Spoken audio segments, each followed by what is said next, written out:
आज म तपाईलाई फेरि मेरो युट्युब च्यानल श्री ज्वाला भैरवनाथ सर्भिसबाट अनन्त लिङ्गेश्वर बारे कसरी जाने र कहाँबाट जाने कसरी जान सकिन्छ भने र मेरो भिडियो मार्फत तपाईलाई आज देखाउन गइरहेको छु। हामी अब अनन्त लिङ्गेश्वर जान हिँडेको है। आज बसी गाउँबाट तपाईको श्री ज्वाला भैरवनाथ सर्भिसबाट हिँड्न लाग्छ। ल भन्नु भजो कहाँ जान हिँडेको रे? अनन्त लिङ्गेश्वर चार खण्डेश्वर महादेव। सम्पर्क गर्नु होला यही नम्बरमा, यो युट्युब च्यानलमा हेरेर सब्स्क्राइब गरेर दिनु होला।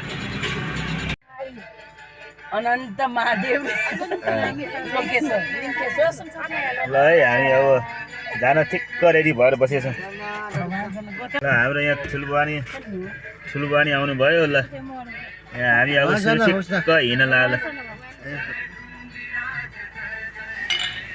आएका छौँ हामी अब हिँड्न लाग्छौँ। यहाँबाट चाहिँ अब कति मिनट 10-15 मिनट हिँड्नुपर्ने होला। तपाईँलाई म भिडियो बाटो देखाउँछु है। तपाईँलाई अनन्त महादेव साउन महिनाभरि दर्शन गर्ने स्थानहरू, महादेव स्थान अनन्त लिङ्गेश्वर।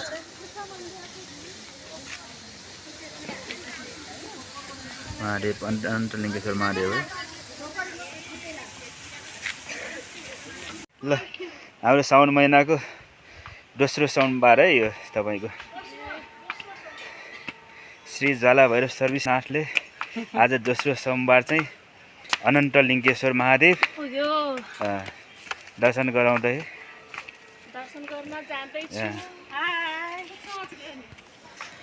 हल्का हिँड्नु पर्ने रहेछ। ल हाम्रो दिदी बहिनी भाउजूहरू सेम ड्रेसमा, एउटै ड्रेसमा कहाँ आएको रे?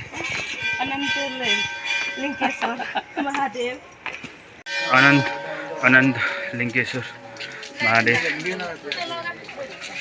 अनन्त लिङ्गेश्वर महादेव।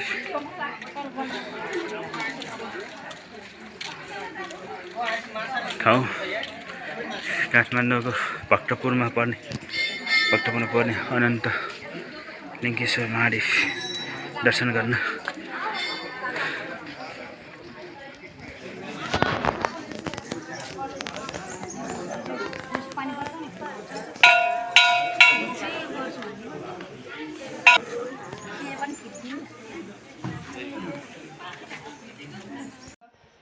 भुवनेश्वरी देवी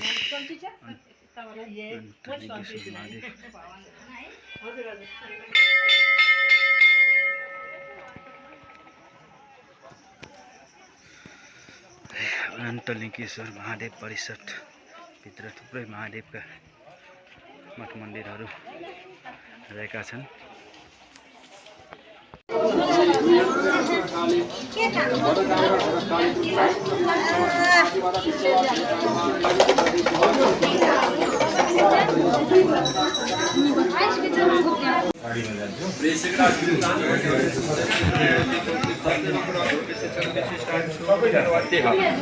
अनन्त लिङ्गेश्वर महादेव परिषद